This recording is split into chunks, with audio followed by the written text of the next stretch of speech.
Today we're going to talk about how to play the Code Quest games, and there's a consonant deck and a vowel deck in every box, and there's single vowels all the way through R-controlled vowels, and I'll show you how to play this as you're introducing new content to the kids.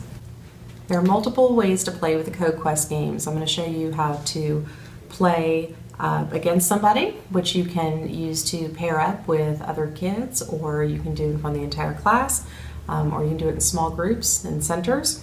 And then eventually the kids will know how to play these games. They can play them throughout the year, and they can play them on their own. So you can use it as when they come in, like a sponge activity for kids already set up before lunch, after lunch, for fun.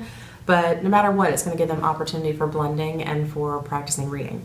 So it doesn't matter even if you only introduce two vowels, because right here I have E and I, and I can still play with only E and I just won't win from the vowels. So I'll take my consonants after I split them into two equal piles, or however many people I'm playing with, and then I put out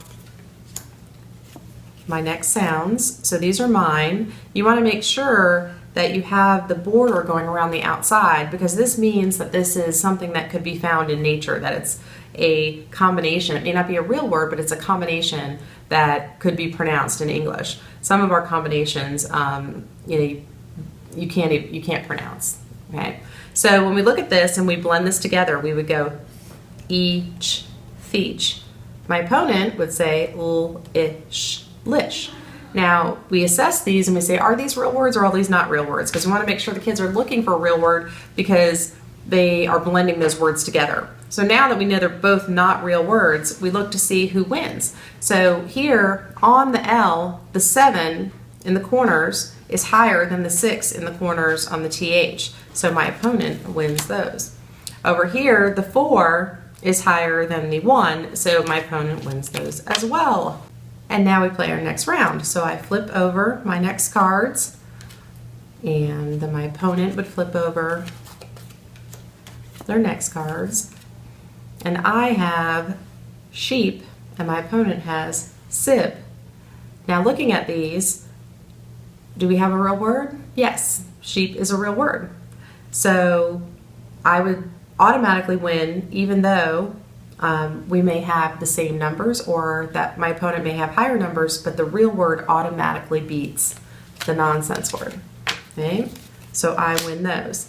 If you have other vowels that you've introduced, you can just exchange them in the middle so that they get practice putting other combinations of words down. So when they play, they might get ship versus Bosch. Now ship is a real word, it would automatically win, and I'd be able to take all of my winnings, and then I might just rotate through so that my opponent gets an opportunity to use the other vowels. Once all the vowels have been introduced, and there's quite a few of them, then you can win the vowels. So you can put them in the center and then put the combinations around them.